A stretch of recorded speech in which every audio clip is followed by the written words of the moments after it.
Hello, welcome back. Rahman ബ്ലോഗിലേക്ക് എല്ലാവർക്കും സ്വാഗതം. എവിടെ മക്കളെ എല്ലാവർക്കും സുഖമായിരിക്കൂലേ? എനിക്കും മക്കൾക്കും ഇവിടെ സുഖമാണ് കേട്ടോ, കുഴപ്പമൊന്നുമില്ല, അൽഹംദുലില്ലാ. അങ്ങനെ ഇന്ന് ഞാനിതാ ഒരു ഫ്രൈഡ് റൈസിൻ്റെ ഒരു വീഡിയോ ആയിട്ടാണ് കേട്ടോ വന്നിരുന്നത്.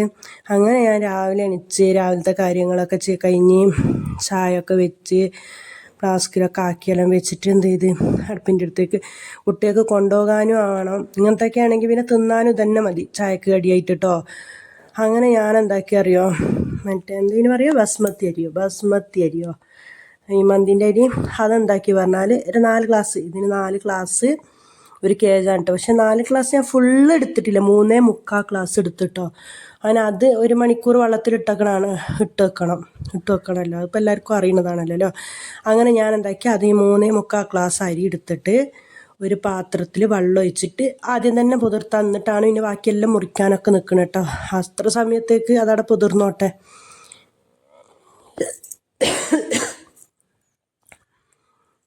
അങ്ങനെ എന്താക്കി പറഞ്ഞാൽ അതിലേക്ക് വെള്ളം ഒഴിച്ച് വെച്ചിട്ടോ, അതിൽ കടന്ന് പൊതിരട്ടെ എന്നും പറഞ്ഞിട്ട് അങ്ങനെ വെള്ളം ഒഴിച്ച് വെച്ചപ്പോൾ വെള്ളം അവിടെ പോയി. അങ്ങനെ പിന്നെ എന്താക്കി അതൊക്കെ ഒന്ന് തുടച്ച് വേറൊരു പാത്രത്തേക്ക് പോയി. ഞാൻ എന്താണോ എൻ്റെ വീഡിയോയിൽ തെറ്റു ശരിയും കാണുന്നത് അത് ഞാൻ അങ്ങനെ വീഡിയോ ഇടുന്നുണ്ട് കേട്ടോ.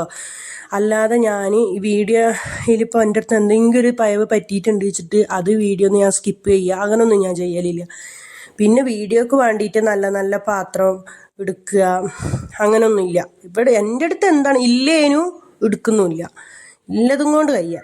അതിന് അതിക്ക് വേണ്ട പച്ചക്കറി 2 ക്യാരറ്റ്, തക്കാളി, പിന്നെ പച്ചമുളക്, ഉരുളക്കിഴങ്ങ്, പിന്നെ ചെറുനാരങ്ങ, ഇഞ്ചി, വെളുത്തുള്ളി, പിന്നെ ഉള്ളി, ബീൻസ്, 2 മുട്ട, പിന്നെ കുറച്ച് ചിക്കൻ. പിന്നെ ഇതിൽ ക്യാപ്സിക്കം മസ്റ്റാണ്, പക്ഷെ ക്യാപ്സിക്കൻ ഇല്ല എൻ്റെ അടുത്ത് കേട്ടോ. പിന്നെ ഗ്രീൻ പീസ് കൂട്ടീനെ, പട്ടാണിക്കടല കൂട്ടിയിട്ടുണ്ട്, അത് ഇതിലേ. പിന്നെ ഇത് 3 കൂടി ചേർത്തണ്ട കേട്ടോ. ഇതിൽ സോയാ സോസ് ഏതാണ്, പിന്നെ ചില്ലി സോസ് ഏതാണ്, പിന്നെ ടൊമാറ്റോ സോസ് ഏതാണ് നോക്കിയതാണ് കേട്ടോ. നമുക്ക് ഇതിൽ സോയാ സോസിൻ്റെ ആവശ്യമേ ഉള്ളൂ. അങ്ങനെ പിന്നെ ചോറ്റിനില്ല വെള്ളം വെച്ച് കൊടുത്ത് ചോറിന് ഇത് ഊറ്റല കേട്ടോ ചോറ്. പിന്നെ അതിക്ക് പട്ട, ഏലം, ഗ്രാമ്പു. ഇപ്പം ഞാൻ എന്താക്കണം, ഈ വെള്ളത്തിൽ കുരുമുളക് ചേർത്ത് കൊടുക്കണം കേട്ടോ, ഇടിയ കുരുമുളക്. അത് ഞാൻ ചേർത്ത് കൊടുക്കാൻ മറന്നിട്ട് ലാസ്റ്റ് ആ മസാലയിലാണ് ഇട്ട് കൊടുക്കണം കേട്ടോ. പിന്നെ അങ്ങനെ ഈ വെള്ളത്തിലാണ് ഇട്ട് കൊടുക്കേണ്ടത്, ഈ ചോറ് തിളപ്പിച്ച് ഊറ്റുന്ന വെള്ളത്തിലാണ്. പിന്നെ ഉപ്പ് എന്തായാലും ഏറൂല, വെള്ളത്തിന് ഇതല്ലേ, എന്നാലും നിങ്ങൾ അതിൻ്റെ കണക്കിൽ അങ്ങ് ഇട്ട് കൊടുത്തോളി. അങ്ങനെ പിന്നെ എന്താ ചിക്കൻ ഇങ്ങനെ ചെറുങ്ങനെ മുറിക്കണം. നമുക്ക് ചിക്കൻ വേണമെങ്കിൽ ചിക്കൻ ഇടാം, ഇനി വെറും എഗ് റൈസ് ആയിട്ട് അങ്ങനെ ആക്കാം. ഞാൻ എന്താക്കി കുറച്ച് ചിക്കൻ ഉണ്ടായതുകൊണ്ട് ചിക്കൻ എന്താക്കി ആ ചിക്കനിൽ കുറച്ച് കുരുമുളക് പൊടിയും കുറച്ച് ഉപ്പും കൂട്ടിനിട്ടോ. പിന്നെ ലേശം മഞ്ഞൾപ്പൊടി ഇതിന് പറഞ്ഞിട്ടുണ്ടെങ്കിൽ ഈ ഫ്രൈഡ് റൈസ് എന്ന് പറഞ്ഞിട്ടുണ്ടെങ്കിൽ ഒരു വെളുത്തും കൊണ്ടെല്ലാം ഉണ്ടാവുക, ഒരു കുരുമുളകിൻ്റെ ഒക്കെ കളർ അങ്ങനെയല്ലേ. പക്ഷെ ഞാൻ എന്താക്കിയാൽ മഞ്ഞൾപ്പൊടി എല്ലാത്തിനും വിഷം വലിച്ചെടുക്കുന്ന സാധനമല്ലേ. അപ്പോൾ ചിക്കനിലെല്ലാം നമ്മൾ പ്രത്യേകിച്ച് എപ്പോൾ ചിക്കൻ കറി വെക്കുകയാണെങ്കിൽ എന്തിനും കുറച്ച് തോനെ മഞ്ഞൾപ്പൊടി ഉണ്ട് കേട്ടോ. ഞാൻ 1/4 ടേബിൾ സ്പൂണിൻ്റെ അതിൻ്റെയും കുറവ് അങ്ങനെയാണ് ഞാൻ ഇട്ടിനത്. അങ്ങനെ അത് കുറച്ച് നല്ലോണം കഴുകിയിട്ട് അപ്പോഴത്തേക്കിന് ചോറ്റിൻ്റെ വെള്ളം തിളച്ച്, അതവിടെ തേച്ചപ്പോഴത്തേന് ചോറ്റിൻ്റെ വെള്ളം തിളച്ചിനി. അങ്ങനെ എന്താക്കി പിന്നെ അരി ഇടാൻ വിചാരിച്ച്, അരി അവിടെ ഇട്ട് കൊടുത്താൽ അതവിടെ കടന്ന് വെന്തോളൂല്ലേ. അങ്ങനെ ചോറ്റിന് അരി ഇട്ട് കൊടുക്കാൻ കേട്ടോ. എന്നിട്ട് എന്താക്കിയാൽ ഈ ചിക്കൻ വേവിക്കണ സമയത്ത് തന്നെ ഞാൻ ഇനിയിപ്പോൾ വേറെ ഒന്നും ഇപ്പോൾ ഈ ഗ്രീൻ പീസ് വേവിക്കേണ്ട ആവശ്യമില്ലല്ലോ, ഈ ചിക്കൻ്റെ കൂടെ തന്നെ എന്താക്കിയാൽ ഗ്രീൻ പീസ് ഇട്ട് കൊടുത്ത്, എന്നാൽ പിന്നെ കുക്കറിൽ വിസിലടിച്ചാൽ മതിയല്ലോ. ഇതിൻ്റെ കൂടെ തന്നെ ഇട്ട് കൊടുത്തിന്.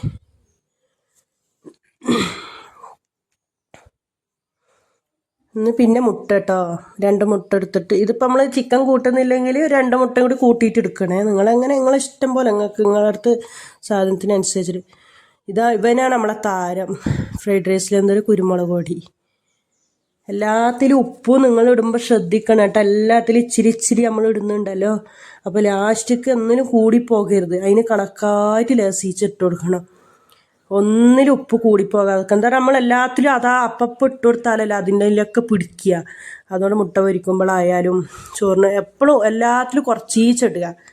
അപ്പോൾ എന്താ പറഞ്ഞിട്ടുണ്ടെന്നുണ്ടെങ്കിൽ ലാസ്റ്റിക്ക് എന്താക്കരുത്, എല്ലാത്തിലും വാരി ഇട്ടിച്ചിട്ട് കയറാൻ പാടില്ല. അതിന് കണക്കിന് ഇട്ട് കൊടുക്കണം. കുറച്ചീച്ച അതാത് സാധനത്തിനേക്ക് ഇട്ട് കൊടുക്കണം കേട്ടോ. അങ്ങനെ മുട്ട ഇതാക്കാൻ വേണ്ടിയിട്ട് നിന്ന് അപ്പോഴത്തേക്കിന് ചോറ് ഇവിടെ വെന്ത് തോന്നുന്നു. പക്ഷേ ഫ്രൈഡ് റൈസ് വെക്കുന്ന സമയത്ത് നമുക്കിപ്പോൾ ഈ പുറത്തുനിന്ന് പിന്നെ ഹോട്ടലുകളിലൊക്കെ കിട്ടുന്നതിൽ ഒരു ചോറിന് ഒരു ചോറ് ഒട്ടൂല, അരി പൊട്ടരുത്, അങ്ങനെയൊക്കെയാണ്. അതൊക്കെ തന്നെയാണ് അതിൻ്റെ പാകം. എങ്ങനെ ഫ്രൈഡ് റൈസിൻ്റെ പാകം അതൊക്കെ തന്നെയാണ്. ഒന്നും ഒട്ടാൻ പാടില്ല. ഇങ്ങനെ വേറിട്ട് വെക്കും. പക്ഷെ നമ്മൾ പെരയിലാക്കുമ്പോൾ നമ്മളെ മക്കൾക്ക് തിന്നാനാക്കണതല്ലേ, കുട്ടികൾ സ്കൂൾക്ക് കൊണ്ടുപോകാനൊക്കെ ആക്കുമ്പോൾ ഈ മുതുവൻ പറ്റി കൊടുക്കണ്ടേ. കുറച്ച് നമ്മൾ ഇനിയിപ്പോൾ ആരെങ്കിലും ഗസ്റ്റൊക്കെ വന്ന് ആക്കുകയാണെങ്കിൽ ആ മട്ടത്തിന് അങ്ങോട്ട് ആക്കാം. എങ്ങനെ അധികം വേവാതൊക്കെ നല്ല നീളമെല്ലാം അരിയും അതൊക്കെ ഒരു രസമാണ്. ലുക്കിലല്ലല്ലോ കാര്യം അല്ലേ. അങ്ങനെ ഉണ്ടാക്കിയാണ് അങ്ങനെ ഇതായിരുന്നു. അപ്പം ഞാൻ വെച്ച ഫ്രൈഡ് റൈസ് കുറച്ച് വേവിച്ചിന് കേട്ടോ. വേവിക്കാൻ എന്നിട്ട് എന്താ പറയുക, മക്കൾക്ക് സ്കൂൾക്ക് ഉച്ചക്ക് കൊണ്ടുപോകാൻ തിന്നുമ്പോഴോ അത് തിന്നിട്ട് വയറ്റിരിഞ്ഞപ്പോൾ ദഹിക്കാത്ത ഒരു ഉറക്കം മന്തിപ്പ് ഇതൊന്നും ഉണ്ടാവണ്ട. അത് വിചാരിച്ച് ഞാൻ വെച്ച ഫ്രൈഡ് റൈസ് കുറച്ച് വേവിച്ചിട്ട് തന്നെ വെക്കണത്. ഇനിയിപ്പോൾ വെറും വലിയ ആൾക്കാർ തന്നെ പെരക്കില്ലെന്നുണ്ടെങ്കിൽ നിങ്ങൾ അതിൻ്റെ കണക്കിന് അധികം വേവാതെ വെച്ചോളി. ഫ്രൈഡ് റൈസ് എങ്ങനെയാണെന്ന് ഇപ്പോൾ എല്ലാവർക്കും അറിയുമല്ലോ, ആ തരത്തിൽ വെച്ചോളി. അങ്ങനെ തന്നെ മുട്ടൊക്കെ ചിക്കി എടുത്തു കേട്ടോ.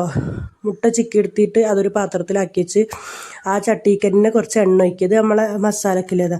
അങ്ങനെ ആ എണ്ണയിലേക്ക് ഇഞ്ചി വെളുത്തുള്ളി ഒരു കാരണവശാലും നിങ്ങൾ ചതക്കരുത്, അത് പ്രത്യേകം ശ്രദ്ധിക്കണം. ഒരു കാരണവശാലും ഇഞ്ചിയും വെളുത്തുള്ളി നിങ്ങൾക്ക് എത്രത്തോളം ചെറുങ്ങനെ കുനുകുനാ അരിയാൻ പറ്റും അങ്ങനെ നിങ്ങൾ അരിഞ്ഞോളിട്ടോ. അല്ലാണ്ട് നിങ്ങൾ എന്താക്കരുത്, ഒരിക്കലും ചതക്കരുത്. പിന്നെ ഒരു കാരണവശാലും ചതക്കാൻ പാടില്ല. പക്ഷേ ഈ ഫ്രൈഡ് റൈസിൻ്റെ മെയിൻ എന്താ പറഞ്ഞാൽ ഒക്കെ കടിക്കണം. പച്ചക്കറി ആയാലും ഇഞ്ചിയും വെളുത്തുള്ളി ആയാലും ഇതൊക്കെ കടിക്കണം. എന്നിട്ട് അതിലേക്ക് ഉള്ളിട്ട് കൊടുത്തിട്ടാണ് കുറച്ച് വാടിയതിൻ്റെ ശേഷം. പക്ഷെ ഇവിടെ കുട്ടികൾക്ക് അങ്ങനെ ഇഞ്ചിയും വെളുത്തുള്ളി കടിക്കാൻ പറ്റാത്തതുകൊണ്ടാണ്, കടിക്കണത് വലിയൊരു ഇഷ്ടമില്ലാത്തതുകൊണ്ടാണ് ഞാൻ ഒന്നും കൂടി കുറച്ച് തോനെ റോസ്റ്റാക്കി ഇട്ടാൽ. ഉള്ളി ആയാലും ഇതിലുള്ള പച്ചക്കറി വല്ലാണ്ട് എണ്ണയെ കടന്നിട്ട് ഇങ്ങോട്ട് മുരിയാനും വാടാനും ഒന്നും നിൽക്കണ്ട കേട്ടോ. പിന്നെ അതിക്ക് ഇതിട്ട് കൊടുത്ത് ബീൻസും ക്യാരറ്റും ഉരുളക്കിഴങ്ങും. ഇപ്പോൾ ക്യാപ്സിക്കനും പിന്നെ ക്യാപ്സിക്കനാണ് ഇനി മസ്റ്റ്. ക്യാപ്സിക്കൻ എൻ്റെ അടുത്ത് ഇല്ലേനു, അപ്പം ഞാൻ ഇതിട്ട് കൊടുത്താണ് കേട്ടോ. ഈ 3 സാധനം ഇട്ട് കൊടുത്ത് തന്നെയാണ്. അങ്ങനെ പിന്നെ എന്താക്കി ഇതിനും വേണ്ട ഉപ്പിട്ട് കൊടുത്തിട്ടോ. എത്രയാണോ മസാല കണക്കായിട്ട് ഇപ്പോൾ ഒക്കെ പാടെ കൂട്ടി വന്ന് നോക്കുമ്പോൾ ഒക്കെ കറക്റ്റാണ്. പിന്നെ തക്കാളി, ഒരു തക്കാളിയെ വേണ്ടുവേ. എന്താണ് നമ്മൾ ചെറുപുളി ഒഴിക്കുക, ചെറുനാരങ്ങ ഒഴിക്കുമല്ലോ. അപ്പോൾ ഒരു തക്കാളി ഇട്ട് കൊടുത്തു. ഒന്നും വാടി കുഴയരുത് കേട്ടോ. ഏത് പച്ചക്കറി ഇതിലിടുന്നുണ്ടെങ്കിലും വല്ലാതെ വാടി കുഴയാൻ പാടില്ല, ആവിയിൽ തന്നെയാണ്. ഈ കുരുമുളക് ഞാൻ ഇട്ട് കൊടുക്കണില്ലേ, ഈ കുരുമുളക് ഞാൻ ചോറ്റിലാണ് ഇട്ട് കൊടുക്കേണ്ടത് കേട്ടോ. ഊറ്റുന്ന ചോറിൽ വെള്ളം വെക്കുമ്പോഴാണ് ഗ്രാമ്പും പട്ടൊക്കെ ഇട്ട് കൊടുക്കുമ്പോഴാണ് ഇട്ട് കൊടുക്കേണ്ടത്. പക്ഷെ ഞാൻ മറന്നതുകൊണ്ട് ഈ മസാലയൊക്കെ ഇട്ട് കൊടുക്കുകയാണ് കേട്ടോ. പിന്നെ അതാ ചിക്കൻ മുട്ട ഇട്ട് കൊടുത്തിട്ടോ. ചിക്കൻ മുട്ട ഇട്ട് കൊടുത്തിട്ട് പിന്നെ എന്താക്കുക, ഒന്ന് ഇളക്കിയിട്ട് അതും ഒന്ന് യോജിപ്പിച്ച് കൊടുക്കുക. എന്നിട്ട് പിന്നെ ഇതിൻ്റെ കൂടെ തന്നെ നമ്മൾ വേവിച്ച് വെച്ച ചിക്കനും ഗ്രീൻ പീസും ഉണ്ടല്ലോ, അതും ഇതിൻ്റെ ഒപ്പം തന്നെ ഇട്ട് കൊടുക്കൽ. എന്താ ചിക്കനും ആ ഗ്രീൻ പീസും. ചിക്കൻ ഇനിയിപ്പോൾ നിങ്ങൾക്ക് വലിയൊരു മീഡിയം കഷ്ണം ആക്കാനാണെങ്കിൽ അങ്ങനെ ആക്കുക, ഇങ്ങനെയാണെങ്കിൽ ഇങ്ങനെ ആക്കുക. പക്ഷെ ഇതിലാകുമ്പോൾ എല്ലാം ഇങ്ങനെ ചെറിയ കഷ്ണമാണ് ടേസ്റ്റ് ഉണ്ടാവുക. ഒന്നും കൂടി ഇതുണ്ടാവുക. നമ്മൾ സ്കൂൾക്ക് കൊടുത്തയക്കണമല്ലേ, അപ്പോൾ ഈ വലിയ പീസാകുമ്പോൾ ഇതാകുമ്പോൾ പിന്നെ കുഴപ്പമില്ലല്ലോ. അങ്ങനെ ഉപ്പുണ്ടോ നോക്കുമ്പോൾ ഉപ്പൊക്കെ കറക്റ്റാണ് കേട്ടോ. ഈ സമയത്താണ് മക്കളെ ഞാൻ എന്താക്കി അറിയാം, കുരുമുളക് പൊടി ഇട്ട് കൊടുത്തിട്ട് സോയാ സോസ് ഇല്ലേ, ഇതിപ്പോൾ ചെറുനാരങ്ങൻ്റെ നീര് വെച്ച് കൊടുക്കണം കേട്ടോ. അതവിടെ പിഴിഞ്ഞ് വെച്ചിരുന്നു, കുരുവൊക്കെ മാറ്റിയിട്ട് പിഴിഞ്ഞ് വെച്ചിട്ടുണ്ടായിന്. അങ്ങനെ അത് ഇട്ട് കൊടുത്തു. ഈ സമയത്താണ് ഞാൻ സോയാ സോസും കുരുമുളക് പൊടി ഇട്ട് കൊടുക്കുന്നത്. പക്ഷേ ഈ സോയാ സോസ് ഒഴിച്ചു കൊടുക്കുന്നതിൻ്റെ വീഡിയോ എടുത്തിനേനു ഞാൻ, പക്ഷെ എൻ്റെ കയ്യിൽ നിന്ന് എന്തോ വീഡിയോ ആയിട്ടില്ല തോന്നുന്നുണ്ട്. അപ്പോൾ അത് ഈ കുരുമുളക് പൊടി ഇട്ട് കൊടുത്തു ഞാൻ. പക്ഷെ സോയാ സോസ് ഇതിൻ്റെ വേക്കിൽ ഇത് ഇട്ട് കൊടുത്തപാട് ഇട്ട് കൊടുത്തിനേനു. കുരുമുളക് പൊടി നിങ്ങൾക്ക് വേണ്ട കണക്കിന് ഇട്ട് കൊടുത്തോളൂ കേട്ടോ. എരിവ് പറ്റുന്നത് ഞാൻ 3 ടേബിൾ സ്പൂൺ ഇട്ടോളൂ. 3 സ്പൂൺ ഉണ്ടല്ലോ, അതൊരു ടേബിൾ സ്പൂണിൻ്റെ കണക്കന്നത്. 3 ടേബിൾ സ്പൂൺ ഇട്ട് കൊടുത്താൽ നിങ്ങൾക്ക് എങ്ങനെയാണ് വേണ്ടത് അത് ഇട്ടോളി. പിന്നെ മക്കളെ വീഡിയോ ഇഷ്ടപ്പെട്ട എല്ലാ വീഡിയോയിലും പറയുന്ന പോലെ തന്നെ സബ്സ്ക്രൈബ് ചെയ്യാതെ കാണുന്നവരുണ്ടെങ്കിൽ സബ്സ്ക്രൈബ് ചെയ്യണം കേട്ടോ. വീഡിയോ ഇഷ്ടപ്പെട്ടിട്ടുണ്ടെങ്കിൽ ലൈക്കും ഷെയറും കമൻറ്റും ഒന്നും ചെയ്യാൻ മറക്കരുത്. വീഡിയോയിൽ എന്ത് തെറ്റുകുറ്റുണ്ടെങ്കിലും കമൻറ്റിൽ അറിയിച്ചോളിട്ടോ. പിന്നെ ഞാനൊരു വീഡിയോ ചെയ്തിരുന്നില്ലേ, പച്ചക്കുരുമുളക് അരച്ചിട്ടില്ല ഒരു പിന്നെ മത്തി വറ്റിക്കൽ. അതിലെൻ്റെ അടുത്ത് പേഴ്സണലായിട്ട് ചോദിച്ചിട്ടുണ്ടായിരുന്നു കേട്ടോ, പച്ച കടുകാണോ അരക്കൽ എന്നുള്ളത്. അപ്പോൾ അത് ഓക്കെ ആണ് കേട്ടോ, പച്ച കടുക് തന്നെയാണ് അരക്കൽ കേട്ടോ. ഒന്നും അതിൽ നമ്മൾ എണ്ണയിൽ വാട്ടിയിട്ടൊന്നും നല്ലതാക്കണം കേട്ടോ, പച്ച കടുക് തന്നെയാണ് അരക്കണത്. അപ്പോൾ അങ്ങനെ പിന്നെ ഇത് ചട്നി അമ്മേൻ്റെ അടുത്ത് നോൺ സ്റ്റിക്കിൻ്റെ ഇതുണ്ടല്ലോ, പാനുണ്ടല്ലോ, അത് ചെറുതായതുകൊണ്ട് ഈ ചോറ് ഇതൊക്കെ കൊള്ളാത്തതുകൊണ്ട് ഈ മസാല ഞാനെല്ലാം ഇതൊക്കെ ഇട്ടിട്ടോ, ചോറിലേക്ക് തന്നെ ഇട്ടിട്ട് ഈ വട്ടയിലിട്ട് കുഴച്ച് കൊടുത്തിട്ടോ. ഇതിൽ കൊള്ളുന്നുണ്ടെങ്കിൽ നമ്മൾ ആ ഊറ്റി വെച്ച ചോറ് ആ തട്ടിലേക്ക് അങ്ങ് ഊറ്റി പിന്നെ കൊട്ടി കൊടുത്തിട്ട് ഇളക്കി കൊടുത്താൽ മതി. എല്ലാം രണ്ടും കണക്ക് തന്നെയാണ്. ഇത് നയിക്കിടണതും ഇടുന്നതും ഒക്കെ കണക്ക് തന്നെയാണ്. അങ്ങനെ പിന്നെ അതിൻ്റെ മേലെ എന്താക്കി പറഞ്ഞാൽ ഒന്ന് തീ അടുപ്പ് ഗ്യാസും എന്താക്കി ചെറിയ തെളി വല്ലാണ്ട് കൂട്ടിക്കിളുമ്പും വേണ്ട, നമ്മൾ പൊടിയിട്ട് വെച്ചിട്ട് ഇളക്കി മറിക്കും വേണ്ട. ലേശം മല്ലിച്ചപ്പ് ഇട്ട് കൊടുത്ത് കേട്ടോ, മല്ലിച്ചപ്പ് നല്ലോണം ഉണ്ടെങ്കിൽ നല്ലോണം ഇട്ട് കൊടുത്തോളൂ, നല്ല രസമുണ്ടാവും. നല്ലോണം മല്ലിച്ചപ്പ് ഇട്ട് കൊടുത്തിട്ട് ഒന്ന് ചെറുങ്ങനെ ഇളക്കിക്കോളി. എന്നാൽ പിന്നെ വെന്ത് കഴിഞ്ഞാൽ പിന്നെ എന്തായാലും പൊട്ടുമല്ലോ. പക്ഷെ അത് വിചാരിച്ചിട്ട് വല്ലാണ്ട് അങ്ങ് പൊടിക്കാനും നിൽക്കണ്ട, എന്നാൽ തീരെ ഇങ്ങോട്ട് വേവിക്കാതെ വെക്കും വേണ്ട.